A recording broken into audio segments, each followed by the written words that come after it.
Hola mundo, ¿cómo están? En esta ocasión quiero que echemos un poco acerca de un tema que nos concierne a todos, ingenieros, arquitectos y al público en general, y es el tema de la fisuración de muros de mampostería, de nuestros muros divisorios de vivienda.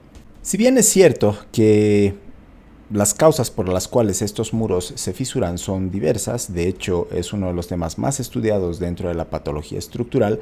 Hay una causa común que sucede en la etapa de diseño, una mala concepción en la etapa de diseño por la cual luego en la etapa constructiva estos muros se fisuran. Sucede que en la etapa de diseño, cuando el ingeniero está diseñando las dimensiones de las columnas, de las vigas, de las losas, estos elementos estructurales, especialmente las vigas y las losas, deben pasar por dos fases de verificación. Una primera fase que consiste en verificar las resistencias de la viga. Por ejemplo, yo me voy a dar ciertas dimensiones para la viga y una vez que tenga esas dimensiones, cargo la viga y esta viga va a ir presentando fuerzas internas. Estas fuerzas internas tienen que ser absorbidas tanto por la sección transversal de concreto como por una cierta cantidad de acero que el ingeniero tiene que colocar a la viga. Generalmente esta primera verificación se la hace bien en todos los casos. Y ahí pasamos a una segunda verificación que muchas veces no se hace y es la verificación a deformaciones. Esta verificación a deformaciones muchas veces se la pasa por alto por dos factores. El primer factor porque muchas veces el ingeniero adopta secciones transversales de la viga, o sea, dimensiones de la viga, que sabemos que van a funcionar muy bien en obra.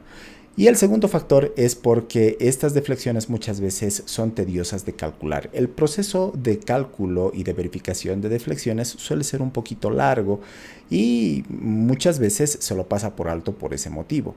Y eso me lleva a haber escrito un pequeño programita para realizar esta verificación de deflexiones de una manera un poco más sencilla. El programa se los voy a presentar a continuación. Si ustedes se van a mi página web, marcelopardo.com, se van a este botoncito que dice hormigón armado, entramos a toda la tabla de contenido de hormigón armado y nos vamos hasta deformaciones en servicio. Entramos a esta pestañita y acá tienen ustedes el enlace del programa de deflexiones de vigas. Siempre que encuentren una calculadorita al lado del enlace, quiere decir que estamos ante un programa. Entonces entramos nosotros al enlace y les presento al programita de deflexiones de vigas. Vamos a nosotros entonces a aprender a utilizar este programa a partir de un ejemplo que yo tengo preparado para ustedes. Por si acaso, el programa es libre y gratuito para el uso del público en general. Sin embargo, yo tengo un tutorial de cómo escribir programas en JavaScript, que es el lenguaje de programación en el cual he escrito este programa. El tutorial ustedes lo pueden encontrar dentro de mi canal, Marcelo Pardo, y hay una zona exclusiva de miembros a la cual ustedes pueden suscribirse y van a tener contenido como de programación en JavaScript, programación en Octave o en MATLAB, modelado de dibujos en 3 dimensiones con Blender y algo de programación en C++ para los que estén interesados. Volvamos entonces al programita. Vamos a aprender a utilizar este programa a partir de un ejemplo. El ejemplo lo tengo justamente acá y es el ejemplo de una losita para la cual nosotros vamos a verificar la deflexión de la viga más desfavorable, que es esta de acá, que es una viga de 5.20 metros de eje a eje y que tiene una sección de 20 por 40. Entonces bien, cuando el ingeniero calculista hace un cálculo estructural, generalmente recibimos los planos y nosotros tenemos los planos de losa y tenemos la cantidad de acero, tanto como la sección transversal de nuestra viga. Aquí está la sección transversal 20 por 40 y tenemos la cantidad de acero que va a tener la viga. Obviamente los planos llevan mucha más información, pero por lo menos necesitamos la cantidad de acero que va a llevar la viga en el tramo más desfavorable. Entonces, si nosotros volvemos al programa, vamos a empezar a introducir los datos. Acá, si vamos bajando un poquito, tenemos algunos aspectos relativos a el ingreso de datos, un pequeño manual que les explica a ustedes cómo tienen que ir ingresando los datos del programa. No los voy a explicar a todo detenimiento ahora porque obviamente vamos a ir interactuando conmigo en video para que yo vaya explicándoles directamente cómo introducir los datos acá. Tenemos para un tramo de análisis, porque este programa sirve para verificar solamente un tramito de viga, nos vamos entonces al tramo más desfavorable. En este caso nos vamos a este tramo. Para este tramo yo tengo una sección transversal de 20 por 40. Entonces eso es lo que nosotros vamos a anotar aquí. Tenemos una base de 0.20 en metros, 0.40 de altura de la viga y tengo un recubrimiento que generalmente ronda los 5 centímetros desde la cara exterior del hormigón hasta el eje de los aceros. Ese recubrimiento nosotros lo tenemos dibujado acá, ¿no? Ven acá el recubrimiento hacia arriba y hacia abajo, es el mismo, generalmente son 5 centímetros, entonces 0.05 metros. Acá me pide la sección de acero superior y la sección de acero inferior en centímetros cuadrados para la viga. Entonces yo me voy a los planos. Y acá yo tengo una sección de acero que son 4 barras de 16 arriba, 2 barras de 16 y 2 de 12 abajo. Si ustedes no tienen la facilidad de transformar esta cantidad de barras en centímetros cuadrados de acero, pues tengo también un programa en mi página web que les puede ayudar. Si nos vamos a mi página web, vamos a abrir una ventana nueva, vámonos a mi página web, volvemos a entrar a la pestaña de hormigón aquí. Y dentro de la pestaña de hormigón, dentro de materiales, yo tengo un programita que es el de cálculo de secciones de acero de construcción. Entonces entramos ahí y este programa me permite introducir, a ver, vámonos acá abajo, me permite introducir número de barras 4, ¿de qué diámetro? 16 milímetros y calculo. Aquí yo tengo la cantidad de centímetros cuadrados que corresponden a 4 barras de 16 milímetros. Entonces 8.04 es lo que yo voy a anotar aquí, 8.04. Para el acero inferior hago lo mismo. Vámonos acá al plano. Me dice que en el acero inferior para la viga, para el tramo más desfavorable, tengo 2 barras de 16 abajo y 2 barras de 12 que trabajan juntas. Me voy entonces a la calculadora y le digo 2 barras de 16 y 2 barras de fierro 12. Acá esta tercera casilla puede quedarse en blanco y no se va a calcular. Entonces calculamos. Yo tengo acá la sección transversal de las 2 barras de 16 y la sección de 2 barras de 12 y tengo en total 6.28 centímetros cuadrados de acero total en la parte inferior de la viga. Entonces esta cantidad 6.28 la anotamos aquí, 6.28, listo. Luego necesito la resistencia característica del concreto, que por lo general está por alrededor de los 20 megapascales, 200 kilogramos por centímetro cuadrado. Sin embargo, acá tengo que introducir este valor en megapascales. Entonces introducimos 20. Bueno, pasamos entonces a la carga de servicio, que probablemente es la casilla más difícil de llenar. Para eso necesitamos nuevamente irnos a la pizarra y entender cómo tenemos que linealizar cargas. Si volvemos al programa, se van a dar cuenta de que la carga que nosotros tenemos que introducir acá, por un lado tiene que estar en servicio, o sea, es una carga sin mayorar, y por otro lado tiene que estar linealizada en kilonewtons por metro. Volvamos entonces a nuestra pizarra. Acá necesito toda su atención. Por un lado, nosotros necesitamos la carga por metro cuadrado que va a soportar la losa. Generalmente la carga por peso propio de la losa, vamos a utilizar un color rojo, la carga por peso propio de cualquier losa alivianada está por los 2 kilonewtons por metro cuadrado. Cada metro cuadrado de losa tiene 2 kilonewtons o 200 kilogramos, que es su equivalente. Por otro lado, existe una carga viva de uso, que es la carga con la que nosotros habitamos los ambientes, que es de 2 kilonewtons por metro cuadrado también. Y vamos a tener nosotros acá una carga muerta, que en este caso son cargas de tabiquería, de muros divisorios, etcétera, que va a fluctuar entre 4 y 5 kilonewtons por metro cuadrado. Eso conlleva también elementos no estructurales como por ejemplo revoques, contrapiso, cerámica, etcétera. Todo eso son 5 kilonewtons por metro cuadrado. La suma de todo esto son en total, 9 kilonewtons por metro cuadrado. Esta carga es carga de superficie. Nosotros tenemos que saber cuánto es la carga que va a llegar a esta viga. Ustedes saben que cuando nosotros cargamos una viga, generalmente la cargamos así, ¿no? Denotamos o simbolizamos la carga de esta forma. Esta carga, que generalmente se la llama Q, es una carga linealizada. Acá nosotros tenemos una carga por metro cuadrado. ¿Cómo linealizamos la carga? Esta carga por metro cuadrado la tenemos que multiplicar por el ancho de influencia de la losa que está cayendo, de la fracción de carga de losa que está cayendo sobre esta viga. O sea, la losa está armada en esta dirección. Entonces, cada una de estas viguetitas apoya mitad de su carga en esta viga y mitad de su carga en esta otra viga. Por tanto, cada una de estas viguetas tenemos que partirla en dos. De hecho, todo el paño tenemos que partirlo en dos, el paño de arriba y el paño de abajo, y tenemos que imaginar que mitad del paño se apoya sobre la viga central y la otra mitad del paño se apoya sobre la viga perimetral. Entonces, estos 9 kilonewtons por metro cuadrado, al multiplicarlos por el ancho del medio paño, vamos a tener la carga linealizada para esta mitad y hacemos lo mismo para esta otra mitad. ¿Cuál es el ancho entonces de influencia? Vamos a ir quitando todas estas flechas. Ahí está. Entonces, ¿cuál es el ancho de influencia que cae sobre nuestra viga central? Aquí nosotros tenemos 1.90. En este otro lado, 3.10 dividido entre 2 es 1.55. Y vamos a imaginar nosotros que estos 0.20 de viga en realidad son también 0.20 de losa para simplificar las cosas. Entonces aquí yo tengo 0.20. ¿Cuánto es el ancho total que yo acabo de anotar acá? 1.90 más 0.20 son 2.10 más 1.55 son 3.65. 3.65 es el ancho. Entonces, ancho de influencia 3.65. 9 por 365, que es la carga por metro cuadrado, 9 por 3.65 me dan 32.85. Entonces la carga Q linealizada son 32.85. ¿De acuerdo? Esa es la carga que nosotros tenemos que poner acá, 32.85. Y listo. Ya hemos resuelto lo más difícil. La luz libre del tramo más desfavorable es 520 de eje a eje. Vamos a nosotros imaginar que estas columnas son de 25 por 25. En realidad aquí no tengo las secciones transversales, pero acá puedo quitarle incluso 30 centímetros. Vamos a nosotros imaginar que estas columnas son de 30, o sea que 15 centímetros a este lado, 15 centímetros a este lado, yo tengo para quitarle de la distancia de eje a eje y 15 centímetros de este otro lado. Entonces me queda 490 de luz libre. Vamos a anotarla acá, 490. Por otro lado, yo necesito introducir el tipo de apoyo que le voy a imponer a la viga.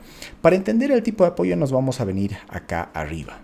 Vamos a analizar un poco los diferentes tipos de apoyo que nosotros tenemos en el manual.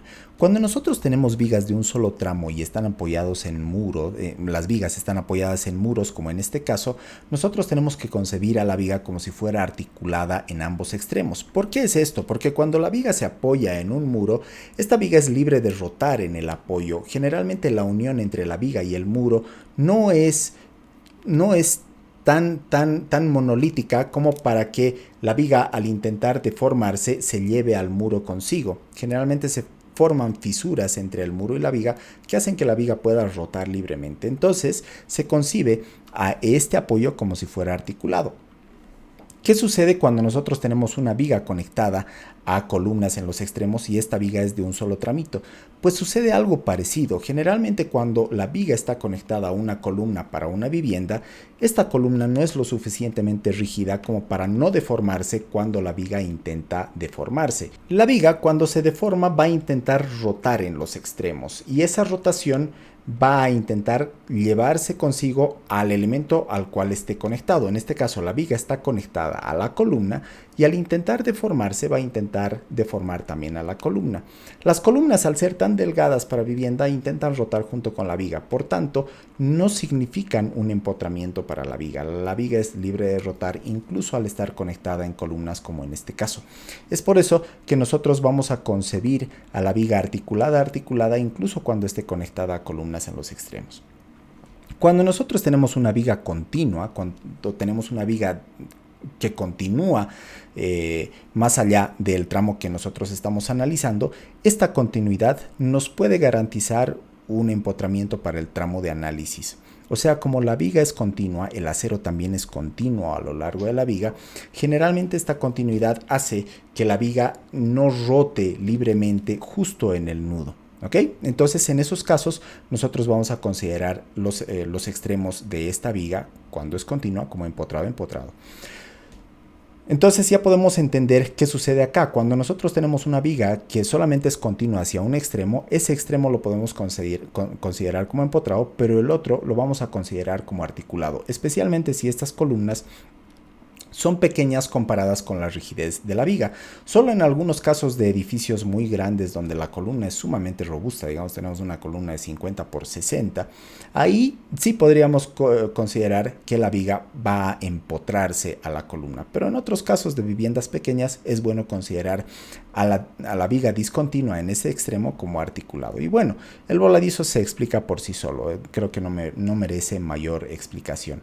Entonces en nuestro caso, cuando nosotros nosotros tenemos una viga que es continua a un solo lado y al otro está truncada, o sea, no es continua, nosotros tenemos que escoger un tipo de apoyo que va a ser articulado empotrado. Y finalmente acá nosotros vamos a escoger qué tipo de losa estamos construyendo. Hay diferentes tipos de losa. Tenemos losa de techo, tenemos losas sin tabique, o sea, losas libres, como por ejemplo oficinas, muchas veces oficinas libres sin ningún tipo de división. Tenemos parqueos que tampoco tienen divisiones de tabique, o por ejemplo salones de fiestas. Esas son losas sin tabique.